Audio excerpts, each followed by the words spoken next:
Welcome to the Sustaining Creativity Podcast. I'm your host, Mari Riesberg.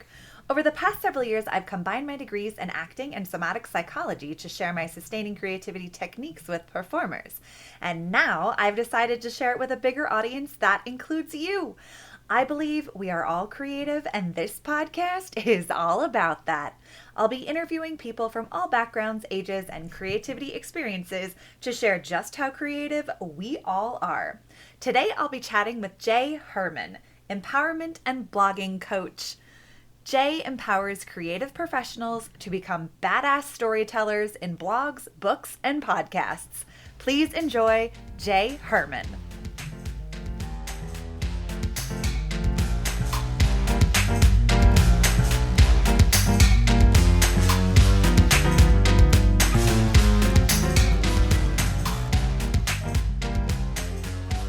Welcome to the Sustaining Creativity Podcast. Today, I am here with Jae Hermann, blog and empowerment coach and badassery advocate.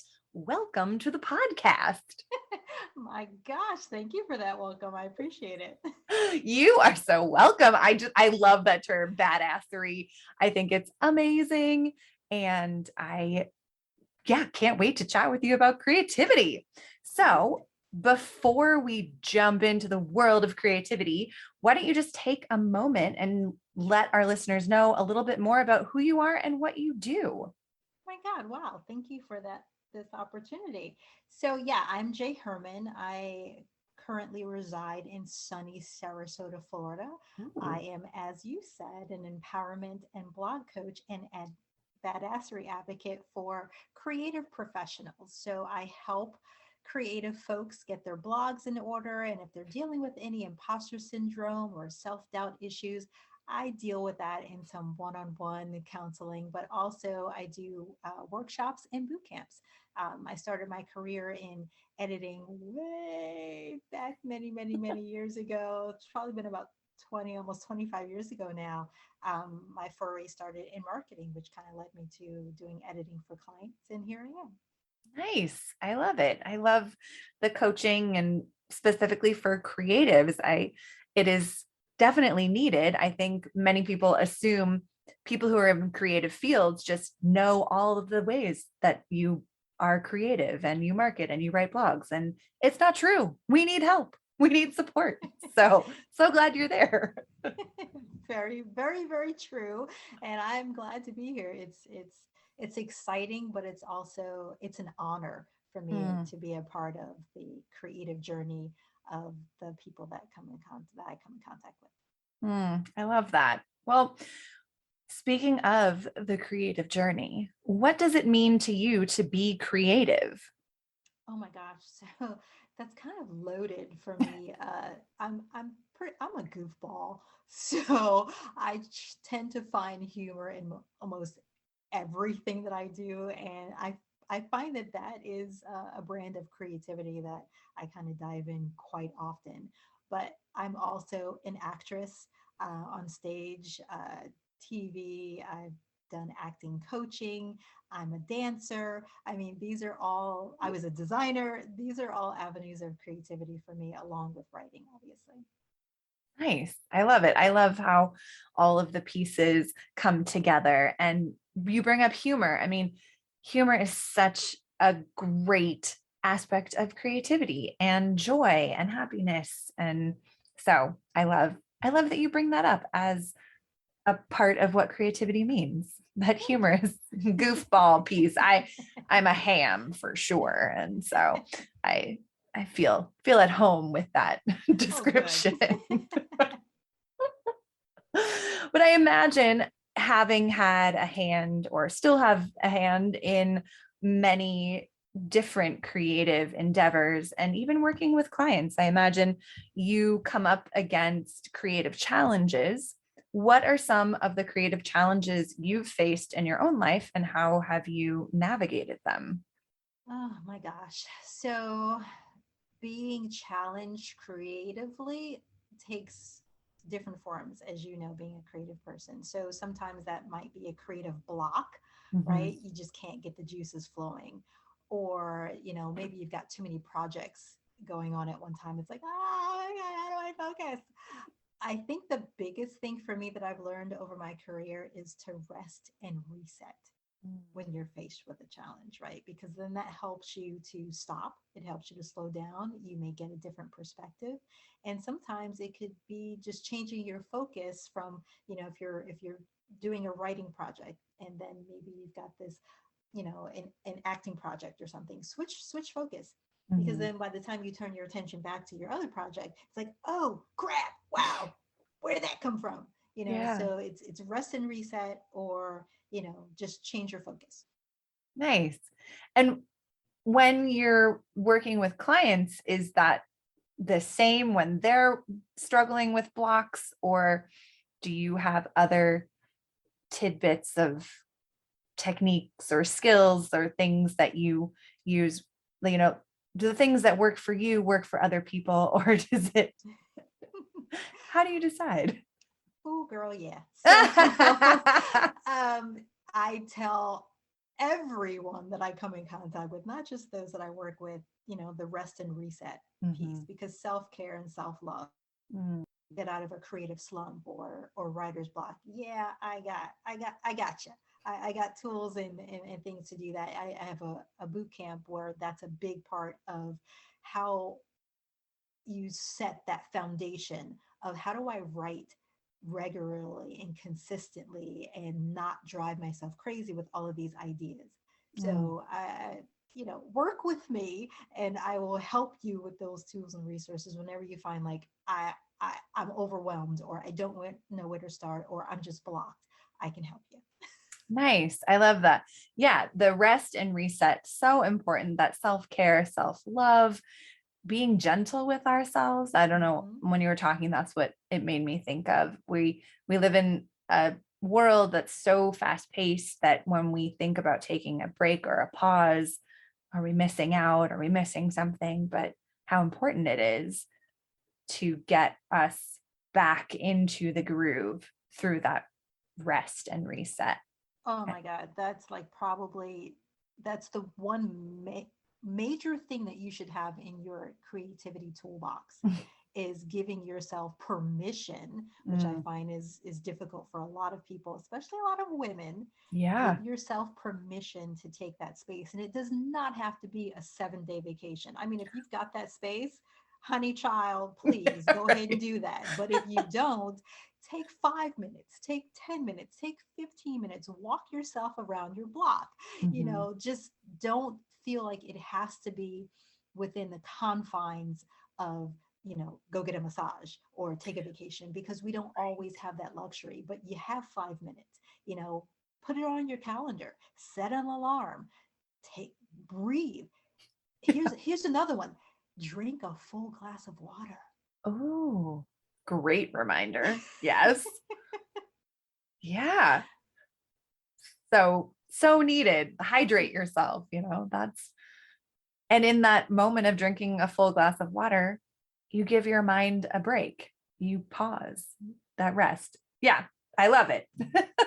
So, so important, all of these pieces.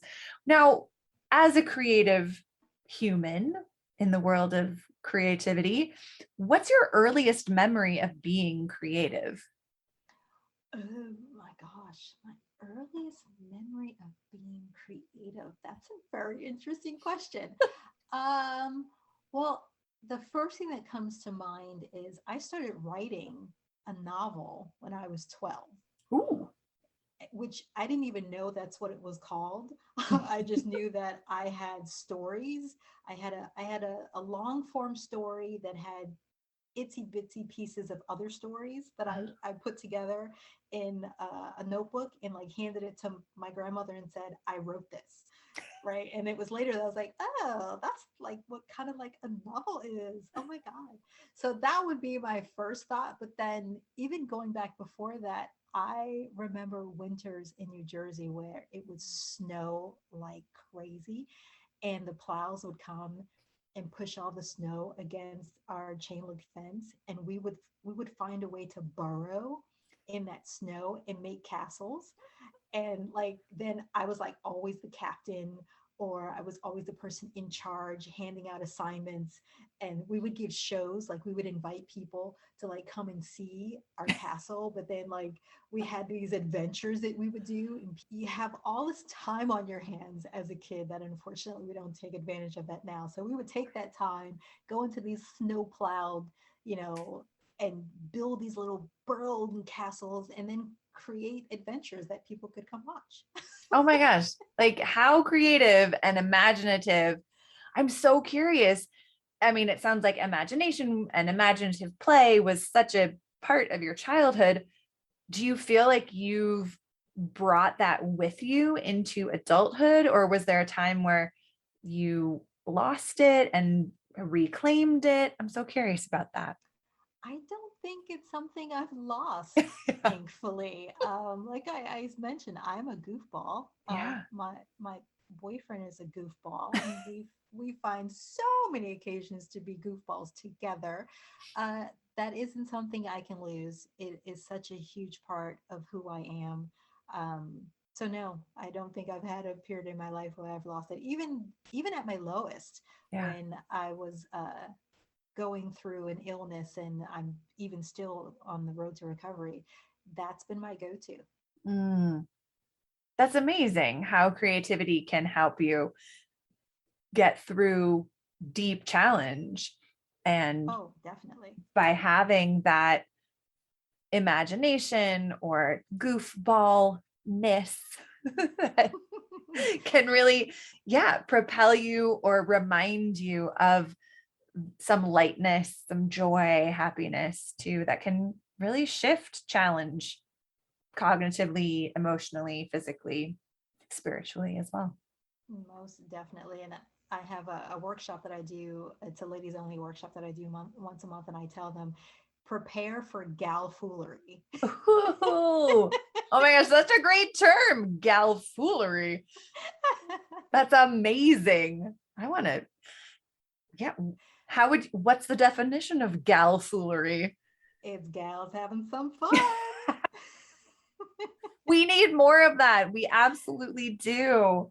Yes. As particularly as adults, I think I know in my own life, I miss it sometimes. So it's nice to know that someone's out there promoting it. Oh, most definitely. And I will say that this year turning 50, I Yeah. probably had 1 or 2 months where I was like, what the fuck? What the Yep. bleepers? And, I went through that period of I don't know who I am, right? Yeah. I was going through a little bit of a existential crisis of who I Mhm. am and what do I do and who do I benefit and is it all worth it? Because I don't have that many years left. And maybe I didn't feel as joyful, and maybe I Mhm. lost touch with being, you know, my goofy fun self. But it didn't take long because it's like I said, it's just such a huge part of who I am, and I love sharing that. I love going through the supermarket and dancing. I like Yes. started a dance craze in the supermarket, and I love the smiles. I love to see the reaction on people's faces when they're like, "What the heck is wrong with this chick?" But then they can't help themselves but join in. I Right. love Oh, that. I mean, smiling hugely just hearing about this. Like, I would love to see that at the grocery store. How amazing. And I would 1,000% join you in Thank you. whatever dance you were doing for sure. I mean, when you think about like inspiration in your life or the inspiration to have a dance adventure at the grocery store, who or what inspires you? Oh my gosh, actually, so many people inspire me. Mm, Maya Angelou is probably one of the biggest inspirations for me because of her life and how she lived it and how she shared that with so many people. I draw on her story for strength. But mhm, then I also come from a long line of really strong, wonderful, amazing women who joy is the epitome of our personalities, and it's a part of our DNA.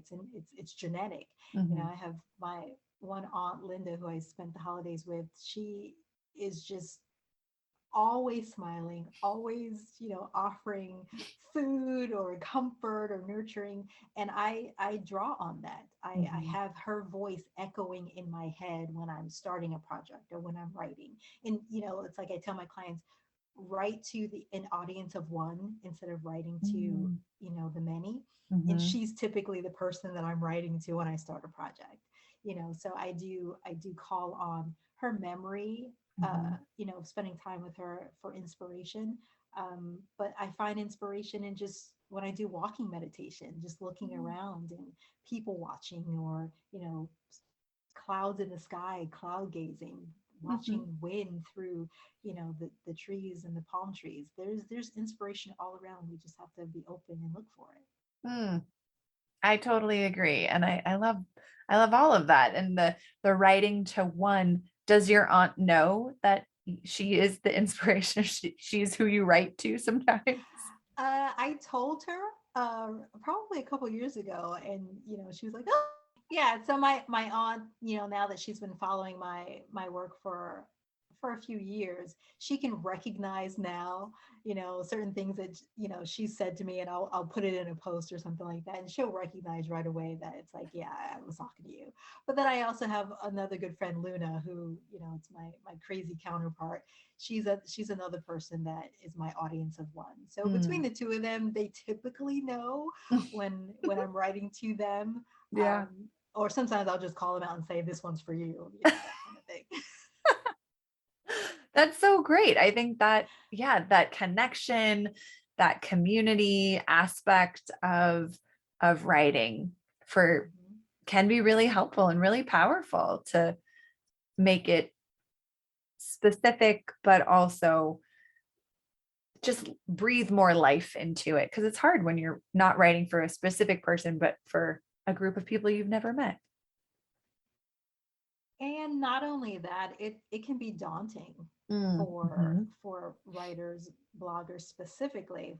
I found over the years, because it's just overwhelming. Like, how do I appeal, or how do I appease, this Right. this audience? And it's like, well, when you go to a dinner party, you don't like jump up on a table and say, "Hey, everybody, here I am." You don't try and talk to everyone, right? You find that one person, you Right. catch their eye, and you're like, "Oh, this person looks interesting. I'm going to go over and talk to that one person." And then you Mm-hmm. strike up a conversation, and before you know it, you're laughing. And then someone goes, "Hey, what are they laughing at?" And then another person joins you. So I use that analogy a lot with my writers. Is like, picture yourself at a dinner party. Mm. How would you relate to someone? How would you walk up to them? You wouldn't walk up to them and say, my name is Jay and I have this thing to sell you. Of course not. So Right. treat your writing, treat your blog the same way. Mm. That's a great tip for anyone who's writing. But yeah, it's yeah, I love that dinner party image of yeah, you talk to one person, you don't talk to 10 people at the same I mean, you time. you I mean, you could jump up can, on the right? table and do the whole look at me thing, but Exactly. Exactly. Well, what are some everyday issues that you have in your own life that you've had to use creativity to solve? oh my gosh, using creativity to solve an issue. Well, coming in contact with different personalities, right? Mm. So as a coach, as an advocate, working with thought leaders in finance. Well, that's not necessarily, a creative profession, right? And so dealing with personalities like that they're a little outside the realm of my typical target audience, I got to fall back on the humor component, Mm. because I find that, a lot of times, and I will say sometimes with older professionals, it's like things have always been done this way, and I know how Mm. to do this way, and it's always been done this way, and this is how I want to do it. And you got to finesse that, right? You Yeah. don't, you're not going to win by saying, nope, you're wrong. That's not going to help the situation. So finding some common ground, loosening up, the situation, and being lighthearted. I find that that's Mm. a creative way to deal with what could potentially be an obstacle. Coming in contact with what could appear to be an obstacle is a great opportunity to reach in, what I call your creativity toolbox. Mhm. And for me, a big part of my toolbox is humor. And so drawing on an opportunity to make someone laugh or make someone smile, or sharing a humorous antidote usually can break the ice and, make a potentially difficult situation into a more soothing one. Mm-hmm. I am so curious. I don't have a blog, but I know many, No! many people out there do. I know I got a lot going on.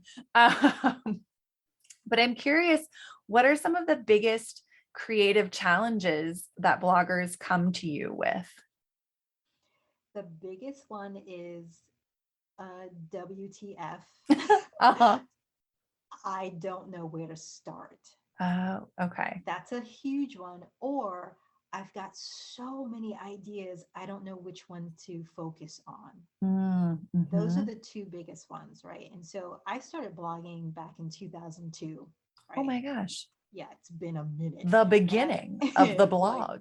Yeah. exactly. So I got a few things I can share. Mhm. In developing the system that I use with my clients, I Mhm. created for myself first because, as I mentioned, I went through a pretty devastating, debilitating illness, Mm. and I lost my creative voice for about a decade, Wow. and I was sick for almost 2 decades. Mm. And so on my healing journey, I needed a way to get focused. I needed a way to give myself a platform, a foundation to get back to being badass, to get Mhm. back to being confident. And so a big part of that for me, because I'm an OCD person, is being organized. Mm. I am a visual person. I have to Mhm. have things set up in such a way where I can focus and move it around, in an orderly way, not just throwing spaghetti at the wall, right? Right. And so that's a big thing that I can help bloggers with because it's what I've done for so many years. But when I got to a point where I couldn't do it, Mhm. I had to create a way that was easy. It couldn't be something that was like, I'm not trying to go back and get an MFA in anything. Mhm. I love learning, but Mm.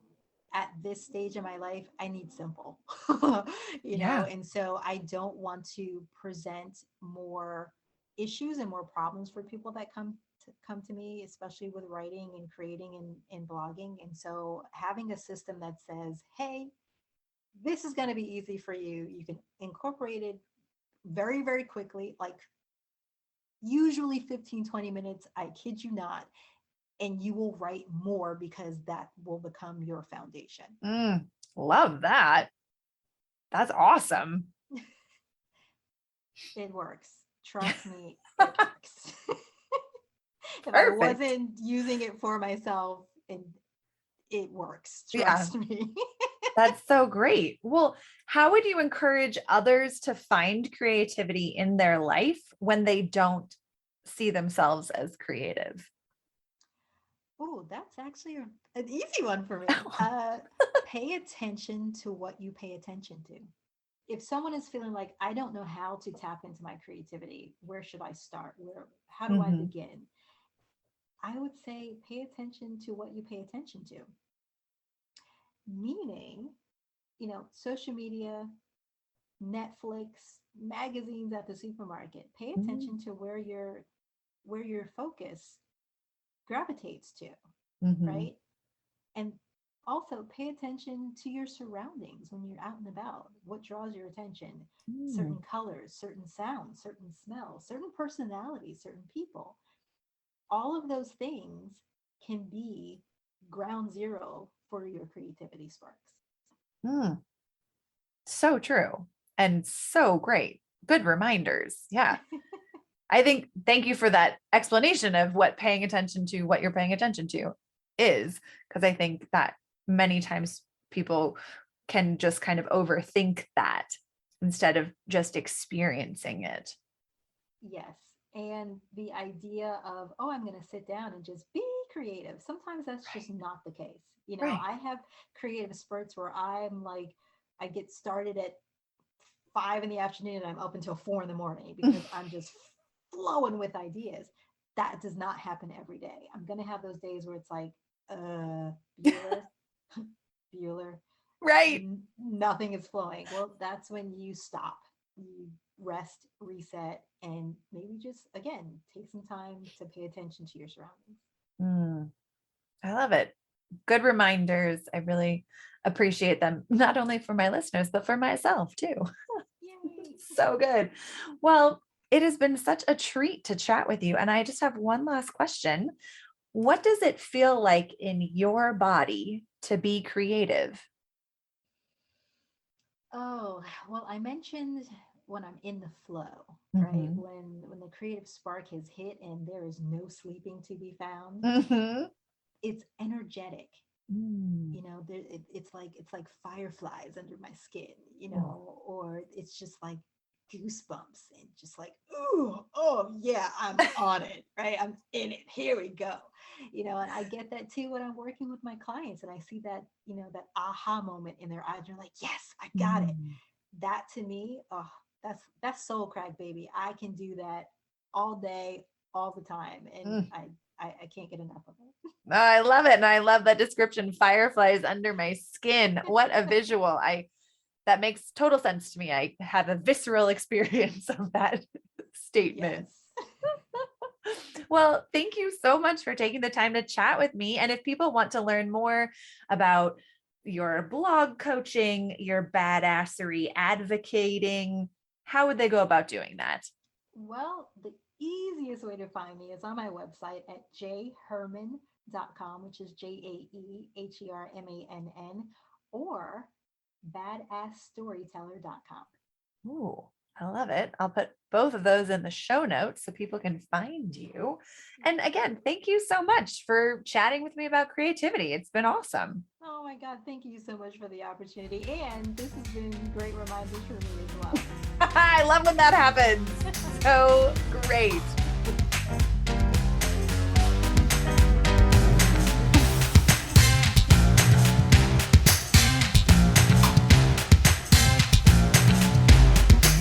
Thanks for listening to the Sustaining Creativity Podcast. We'd love to keep in touch, so follow us on Facebook and Instagram. We are at Sustaining Creativity. Make sure to subscribe to the podcast wherever you listen to podcasts. Tag your friends and family so they can listen too. We love to hear from you, so leave your reviews, comments, and questions. Check out our website, sustainingcreativity.com, for upcoming offerings and creativity coaching. Tune in Tuesdays for our next episode. And remember, with creativity, anything's possible.